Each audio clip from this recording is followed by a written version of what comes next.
All right, here we are with Dr. Christina Murphy from Century 21. And you said some pretty amazing things earlier this week about research and how a lot of people don't know how to properly research what they're looking for. And, could you give us some tips and insight about that? Sure. Well, I'm seeing as a professor as well as the head of learning for Century 21 that there's a great deal of plagiarism that is happening right now, whether it be for formal writing or even for informal presentations. And so it's really important to remember just a key couple of things.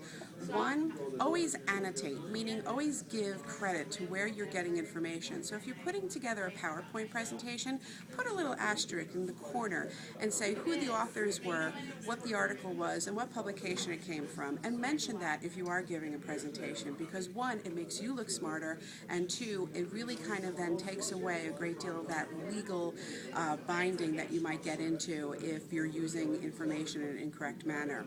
If you're ever going to photocopy or reproduce something, go to the authors or the publishing house that originally put it out and ask for something called copyright permission. This way, you can make sure that you're using it in a legal manner, so this way, if anyone ever were to call you on it, you would know that you have all the documentation you need to reuse that information in its original state. But from a research perspective, I think it's really important to use a couple of tools, and some tools that I use every day. I read about 500 pages of material a day. One, because I love reading, but two, I have to keep current in my fields of study and my fields of teaching. So some things that I use are a program called Evernote. Evernote is great because you can actually leave it in your browser in a little tab where you can just sit there and say, you know what, this is interesting, I think I'm going to come back to it later, where you can actually copy the hyperlink, put tags on it so you can find this type of information later on when you do log into Evernote. So it's a quick way to just say, hey, I'm going to check this out later.